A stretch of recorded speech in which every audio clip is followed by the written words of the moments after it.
Eons ago, when I was in my final year of high school, I spent ungodly amounts of time binging JoJo's Bizarre Adventure on Netflix, one of the wildest anime I've ever enjoyed. As Steel Ball Run, the 7th part of the series' overarching narrative, is about to release as of me recording this video, I thought I would cover a fighting game based on the iconic JoJo franchise. No, not Capcom's offering, where they turned a bird into one of their most broken characters, but All-Star Battle R, an updated version of 2014's regular All-Star Battle. It's been 4 years since I last played the game and earned its Platinum Trophy on PS5, but to be honest, I can't remember much about it. Aside from recalling an absolutely hilarious string of hate messages I received for beating someone in Ranked, the battle mechanics and offline content have escaped my mind, so for all intents and purposes, I'm going in fresh.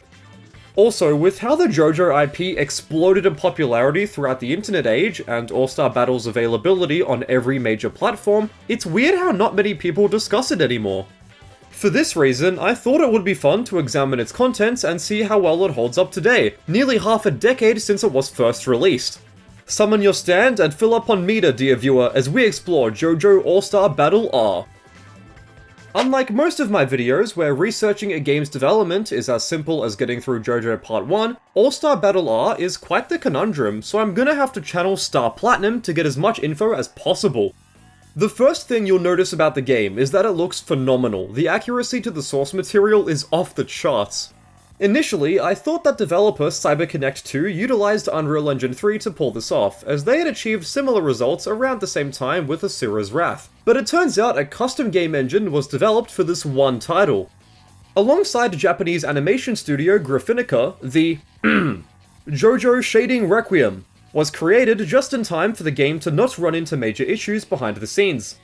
According to an interview hosted by Japanese gaming publication Famitsu, CyberConnect 2 CEO Hiroshi Matsuyama revealed that the game's visuals were running behind schedule, with characters failing to resemble their manga counterparts. In order to fix this, the art team repeatedly went back to the drawing board to make significant visual changes, but they were only able to achieve a desired result right before their final deadline. The reason why they included Requiem as part of their engine name is not because they're massive Resident Evil fans, but because it was meant to signify that their old graphics technology had been put out to pasture. Additionally, the amount of work per character simply kept increasing over time, so much so that the dev team strayed from their original design concepts. After announcing the game via an online reveal trailer, the feedback from fans was so positive that it inspired CyberConnect 2 to creatively push themselves even further than they had budgeted for. An example provided by Matsuyama is that if you put extra care, love, attention, and Italian phrases into one character, you kind of have to do that for all of them, obviously increasing the amount of money and time that needs to be spent. In order to make All-Star Battle feel like an authentic representation of the JoJo IP, things like the iconic JoJo poses, speed lines, and colourful symbols were pushed to the forefront of the game's presentation, with the end goal being to satisfy all kinds of JoJo fans. Whether you had been reading the series since the 80s or you had just jumped on the JoJo hype train, even the most casual fans were specifically targeted. After being amazed at the developer's dedication to series creator Hirohiko Araki's source material, I realized that they spent a lot of time talking about visuals over gameplay, and after doing some further digging, I understood why. A now archived article covering the game's announcement reveals that CyberConnect 2 considered it to be a JoJo game, not a fighting game, and that they would be targeting 30 frames a second in order to keep it in line with the anime. This first quote seems very vague, but I interpret it as relating to the game's underlying creative philosophy, to make the best JoJo game possible. Just by looking at the menus, it's apparent that this goal was achieved with killer accuracy, as there's an ocean's worth of fanservice everywhere you look. Currently, All-Star Battle R runs at 60 frames a second, thank god, but I understand why the original game was designed for 30. Sure, it would have felt smoother at 60 FPS, but as gameplay wasn't All-Star Battle's top priority, I understand why 30 was prioritized. Mind you, all of this was taking place before a Western release was finalized, so once it was actually announced, I can imagine that worldwide JoJo fans would have been ecstatic.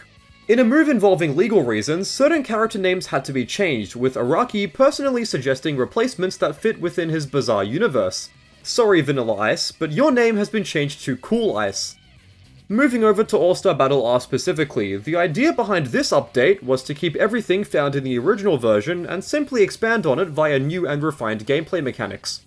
We'll cover these in more detail shortly, but it's now important to note that serious work went into revamping the core gameplay experience. Frame rate improvements and extra platforms were added into the mix, allowing even more fans to enjoy All-Star Battle, although there were two major issues that I remember seeing everywhere when the game was getting ready to release way back in 2022. Firstly, All-Star Battle R doesn't contain full crossplay, and secondly, it still uses delay-based netcode. These were both confirmed by producer Kentaro Matano on Bandai Namco's website, and finding criticism about these decisions is like finding sand in the desert. The game's official Twitter account confirmed that adding rollback into what had already been developed was simply impossible, so no amount of fan petitioning would result in meaningful change. Even now, that's still a total bummer. But look, now that we understand how the game was created, let's analyze its battle mechanics and see what new features were added into All-Star Battle R. You might see this colossus of a roster and assume that CyberConnect 2 developed All-Star Battle as more of a party game that even the most casual of fighting game fans would enjoy, but you would be wrong. There are so many mechanics and little gameplay quirks found within the game engine that had simply baffled me the first time I researched its finer details, so in order to avoid missing anything important, I'll be using the Mizumi Wiki website as a reference. Shoutouts to this page by the way, it's fantastic. Before we break down the battle systems, I do have to say that this is one of the least homogenized fighting games I've played in a long time.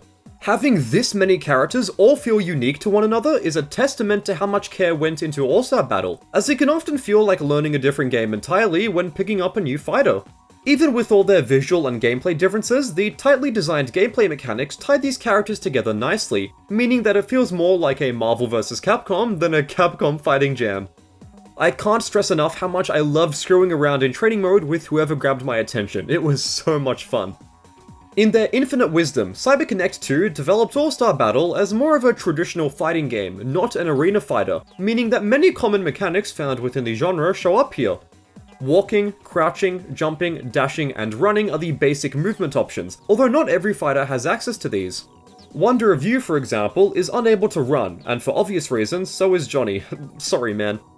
Light, medium, and heavy are your most basic attack buttons, with a Magic Series mechanic allowing them to be chained in ascending order. This is an easy way to begin combos, as there's nothing stopping you from chaining into a special move for extra damage. Speaking of which, All-Star Battle R uses traditional motion inputs for its specials, so if you're a motion input purist like me, it'll feel endlessly satisfying to pull these flashy attacks off. Some are used for combos, screen control, movement, anti-airs, and even counters, so there's a lot of move variety within the roster's special attacks. Pressing 2 attack buttons leads to a throw, making it great against opponents who love to sit back and block. Frame advantage and positioning after a successful throw depends on the character you're using, but a hard knockdown state is what's always consistent. Hit grabs and command grabs exist within specific move lists too, following the same rules as regular grabs. When the enemy is down like this, you can even perform a cinematic taunt to steal a bar of meter. This is built by performing or receiving damage, with 3 bars being the maximum. Using this resource for supers is a great way to make those combos hurt even more, but there are other, more specific ways to utilize meter too. Quick Stand On allows users to summon their friend mid-combo while returning to a neutral state. Stand Rush allows stands to separate themselves from their users during a special move. Quick Mount allows equestrian fighters to summon their horse while attacking, and Flash Cancel serve as Guilty Gear style Roman cancels that allow for combo extensions. Surprisingly, these actually lower damage scaling a little bit, allowing for extra damage to be squeezed out of a route. Switching over to defense now, highs, lows, and mids can be defended against normally via blocking, although unblockables will shatter this strategy. However, the dodge button allows for sidesteps, opening up a whole new layer of strategy. Normals will fail to connect against moving opponents, although throws will still catch them, so you can't spam sidestep and expect to remain advantageous. Blocking just before an incoming strike connects will trigger Stylish Evade, a way to freeze time and reposition from close range. From what I understand, this carries little risk but is hard to perform, whereas Stylish Guard is easier but has prolonged recovery. This mechanic is a parry state that automatically triggers Stylish Evade when taking damage, making it useful for beating out unblockables. In addition to providing extended defensive strategy, they both look and feel amazing to perform. Fighter abilities are determined by which JoJo part they originated from, with there being 5 in total that can activate via the special button. Hamon can be used to charge meter, with half a bar going towards the X moves. Mode allows for gameplay altering installs to be activated upon the push of a button. Stands are either active, meaning their owner can summon them at will, or passive, meaning they can't, but instead use the special button for unique abilities. Mounted refers to fighters who bring horses into battle to search for holy corpse parts, a specialized mechanic that leads to buffs, and other categorizes everyone else who doesn't fit into these aforementioned categories. My favorite of the bunch is Vampire Dio from JoJo Part 1, as he can use his vampirism to steal life from his enemy. We're still not done, however, as All-Star Battle R introduces a brand new assist mechanic. After selecting your point character, you can choose an assist fighter that can be summoned mid-battle. Every character has their own assist move, with combo breakers also being on the table. After using an assist, it'll enter a lengthy cooldown period that must expire before being called again, so don't think you'll be able to constantly use them in neutral. Those are all the basic mechanics, but if you would like to learn about the nitty-gritty of it all, I would once again recommend the Mizumi Wiki. I don't blame you if that was just a really confusing information dump. But look, if you want to do meterless combos with any sort of damage, you'll need to memorize at least some of those mechanics. Basic Magic Series combos into specials will do very little damage, leading to prolonged matches between inexperienced players. This obviously isn't a problem within high-level play, but for casual JoJo fans who just want to pick up their favorite characters and press buttons, it might feel like they're very weak. Trust me, they're not, at least not the bottom tiers, but until you start hitting the lab, All-Star Battle may feel a little bit sluggish. Maybe it's just because I love the JoJo series, but I deem the payoff to be worth the effort, as once you start committing advanced techniques and extended combos to your muscle memory, the game becomes super fun. Contained within this wonderfully colourful menu is All-Star Battle R's content, and as I don't see much coverage about this aspect of the game online, I think it's important to cover. The titular All-Star Battle mode is up next, serving as a pseudo-story mode. Unlike most fighting game narratives that combine cinematic cutscenes with fights on a loop, JoJo presents its story as a recap of the manga, with each fight represented as a comic panel. The actual story content is kept to a minimum, however, so don't expect to understand what's going on if you've never experienced it before. Every battle contains additional objectives that reward you with extra gold upon completion, allowing you to unlock bonus content down the line. This adds some replay value and is a good motivator for players to improve, so I quite like it. Clearing enough of these fights in one of the panels will unlock a boss battle, one that represents a major confrontation from its respective part, although none of them challenged me very much. I commend the developers for including something that's unique from other fighting games on the market, but I'm gonna be honest with you, this mode gets repetitive super quickly. There's only so many times you can fight the AI before it becomes stale, even with gameplay modifiers being thrown in, and as many enemies fail to put up a challenge, attempting to clear all 112 panels can feel mind-numbing. I also feel that the lack of narrative information is a missed opportunity, as there really is no explanation given as to who these characters are and why they're fighting in the first place. A simple text bubble before a fight is all that's needed to not bog down the pace, and it would have gone a long way in explaining to newcomers what JoJo's storyline is all about. One thing I remember about this mode from high school is that it wasn't anything special, and I would often grow tired of its simple fights. 4 years later, and yeah, I'm still finding that to be the case.